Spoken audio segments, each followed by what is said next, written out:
I've really enjoyed the meeting so far. And in fact, it's good that I was listening because I was confused about the time. So, but thankfully I am prepared. Let's see. Okay. So you see my screen there. Okay. Yeah. So I'm gonna say a few things very briefly. If people want more details, I have posted these slides and many more at this link, jljcolorado.substack.com. And there is also a recording there from a recent talk about air cleaners, and you can find a lot more information there. Okay.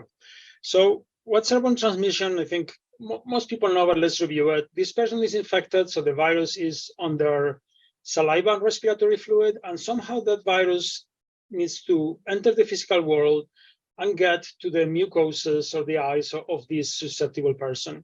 That can happen through a surface, when they both touch the same surface, and then this person touches their eyes, something like that. At the beginning, they told us this was dominant. Now we know is negligible. Then the one that was really the favorite of WHO were these droplets or drops.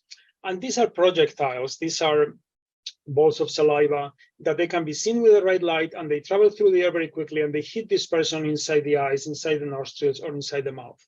And this is what they told us was dominant. And then together with those large projectiles, there are many more of these smaller ones that float in the air like smoke. They have too little inertia to be a projectile, so they float in the air, and they infect when we inhale them. This is airborne transmission. Now, at the beginning of the pandemic, and you can still see this video from WHO, and there are many public health organizations that keep saying that this is a dominant form of transmission. But they had this video in which the projectiles left this person, they impacted this person, and that's how infection happened. And partially they were trying to explain an empirical observation for COVID or the other diseases that if you increase the distance, you reduce transmission. And their interpretation is that happens because later in the video, the droplets, the projectiles leave this person, they follow a parabolic trajectory, and they land here. And this person is saved by gravity. Right, so distance works, but distance works because of gravity. Now, this is the key scientifically of the whole thing. This is a bunch of doctors and public health people who don't study physics, making a mistake on physics 100 years ago and repeating it for 100 years. Because the reason why distance, which is known for centuries, works to reduce airborne transmission is not gravity, it's dilution. Basically, if this person is exhaling an invisible smoke, in this situation, this person is going to inhale a lot more, in this case, a lot less, right? So now, some other nonsensical thing that WHO was saying is like when there is transmission, and when I say WHO, I mean lots of public health organizations, when it happens in close proximity, those are the droplets. That we know because it's in close proximity, and that's a synonym of droplets. Now, there can be airborne transmission, but that's only when you are far, when you are sharing a room. This makes no sense. How are these aerosols going to get there? The real picture is this one.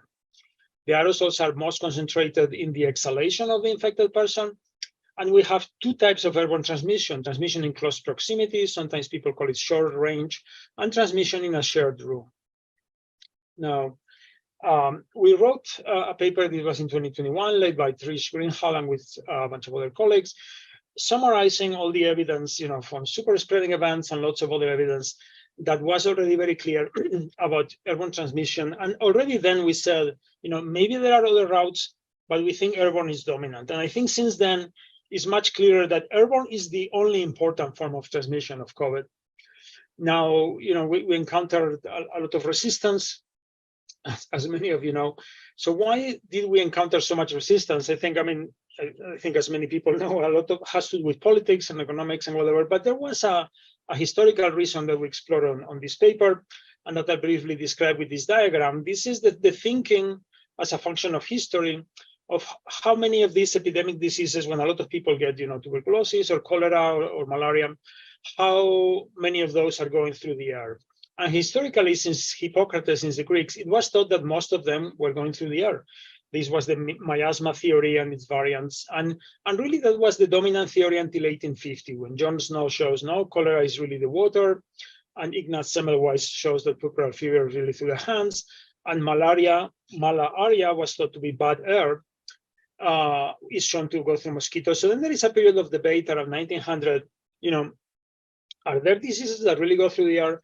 And then Charles Chapin is an American epidemiologist, and he says this airborne thing, this was a superstition.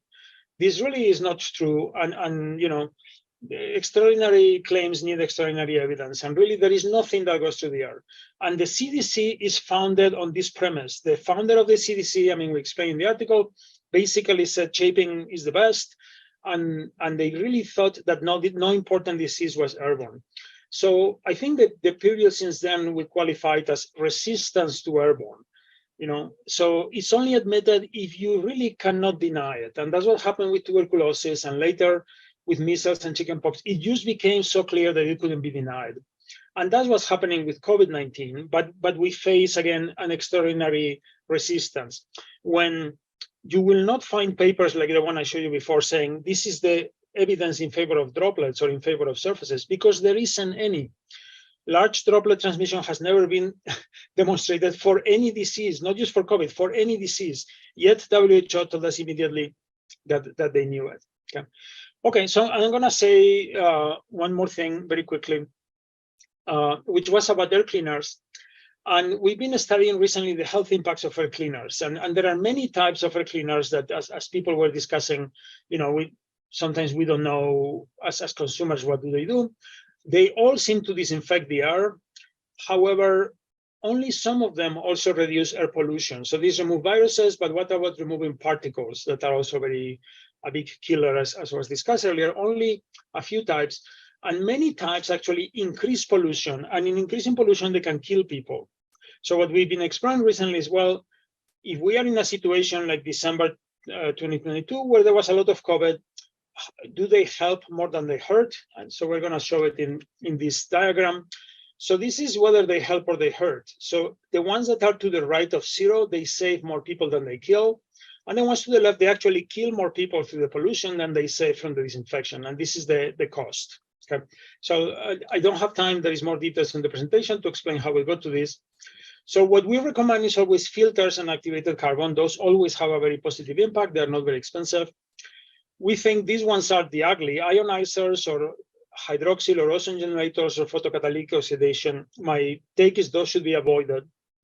Now we have these ionizers or bipolar ionizers. They are very expensive, and it's not clear that they work.